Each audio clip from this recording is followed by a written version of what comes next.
Throughout life, we go through a multitude of changes, including physically, cognitively, and emotionally. Some of the most significant of these happen during our early years as we grow in our knowledge and understanding of the world. During these foundational years, we rely heavily on parental and/or carer interactions to help guide us in our decisions and enable us to develop these areas. The purpose of this presentation is to synthesize both developmental characteristics and theories of development within the birth to 12 years demographic.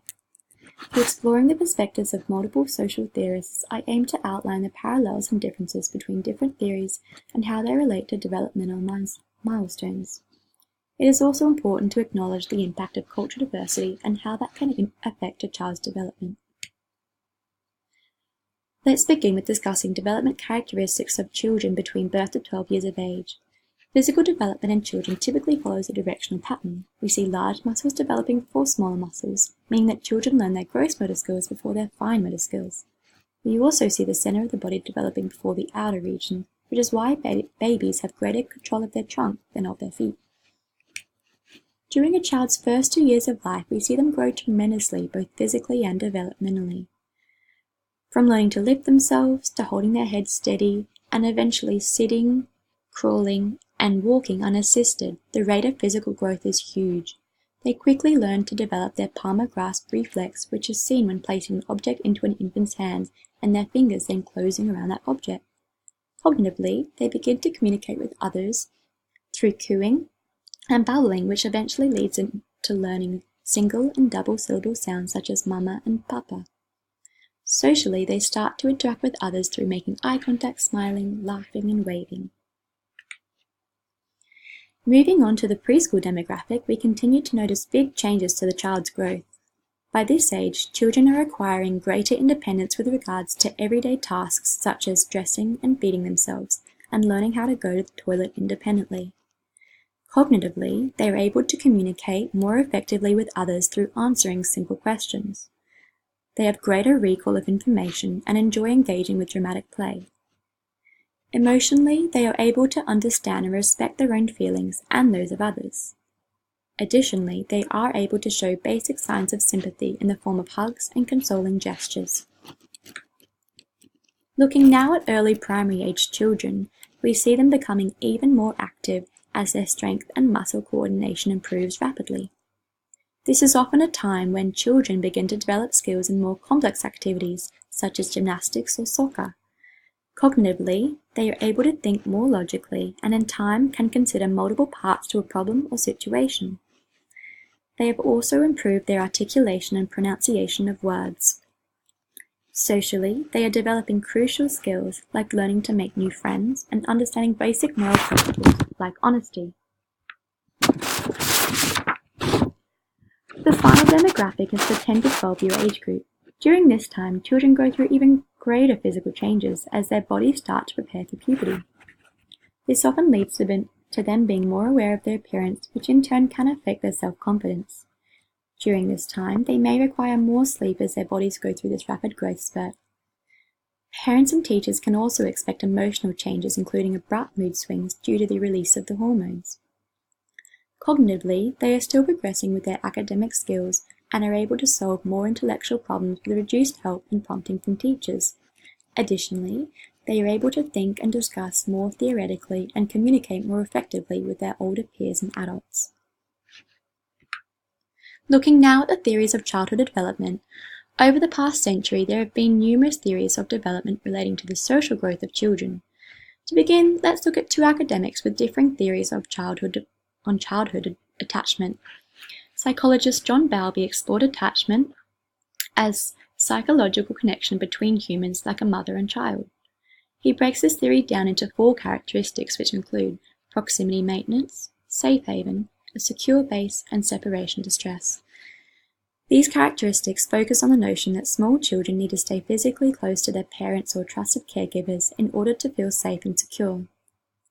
Mary Ainsworth expanded upon Bowlby's theory by exploring the effects of attachment on a child's behavior. One of the main differences between Bowlby and Ainsworth's theories is that Ainsworth has included an additional attachment theory whereby children with anxious or avoidant personalities will ignore or avoid their parent and show little emotion when they leave and return. Regardless of which theorist you believe, the unanimous understanding of the attachment theory is that it is a deep emotional bond connecting two people across both time and space. Forming positive attachments is important for infants and young children as they tend to develop greater self-esteem and self-reliance as they grow older. With regards to their mental development, psychologist Jean Piaget developed the cognitive development theory, which outlines the 4 stages of mental development a child progresses through. These 4 stages included the sensory motor stage from birth to 2, the pre-operational stage from 2 to 7, the concrete operational stage from 7 to 11, and the formal operational stage from 12 years. Within the first stage of development, children know the world primarily through their senses and motor movements. The second stage shows children developing their language and beginning to develop symbolic play. Within the third stage, children begin to think more logically, however they struggle with theoretical and abstract thinking.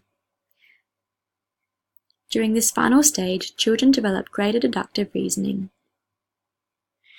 Erik Erikson has a much different approach to childhood development, which is that people experience 8 crisis points in psychological stress from birth to old age. Out of these 8, 4 pertain to birth to 12 years demographic, the first of which is the trust versus mistrust stage. At this point in the child's life, they are completely dependent on an adult caregiver to meet all their needs, and as a result, develop trust based on the dependability and quality of the child's caregiver. The second stage of this theory focuses on children developing a greater sense of personal control. Those who successfully complete this stage feel confident and secure, whereas those who don't are left with feelings of doubt and inadequacy. The third and fourth stages of this theory sees children developing their social interactive skills along with their leadership qualities. However, once again, those who fail to complete this stage are left with a sense of guilt, self-doubt, and inferiority. The main differences between Piaget and Erikson's theories on the cognitive and emotional development of children is that Piaget focused his attention on the birth to late teenage years, whereas Erikson looked at the development of people over their lifetime. Additionally, Piaget explored the belief that people's experiences determine stages of development, whereas Erikson identified stages up to the retirement years as essential in explaining development trajectory.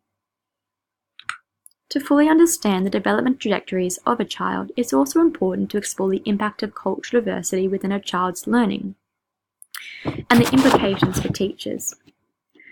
We are fortunate to be a country rich in cultural history, especially that of the Indigenous Australians, and as educators, it is our duty to develop and show our understanding and appreciation for their values and beliefs. So, how do we support cultural diversity within our Indigenous and Torres Strait Islander populations? Well, simply put, we need to recognise how they learn and how to teach them in a way that maintains cultural awareness. Within the Indigenous culture, they place a huge emphasis on learning through storytelling. As speaking is the primary form of communication within Indigenous and Torres Strait Islander cultures, educators may notice that other areas of communication, for example reading and writing, are underdeveloped for their age. For teachers to be able to support these children, it's vital that they assess the child individually to understand their learning strengths and weaknesses. It's also important that educators be aware of different cultural norms. For example, within the Indigenous population, certain non-verbal communication cues may have different meanings within the Western culture. Additionally, avoidance of eye contact is a gesture of respect within Aboriginal communities, whereas within the Western society, we see eye contact as a sign of active listening. By communicating with elders in the community, you can be made aware of these cultural differences and adapt your teaching methods appropriately. To summarise these findings, it's first important to acknowledge that whilst there are age-related development milestones, no two children are the same. Some children begin to walk before their first birthday, whereas others may take a while longer to learn the skill. Additionally, there are no clear-cut, one-size-fits-all theories on childhood development.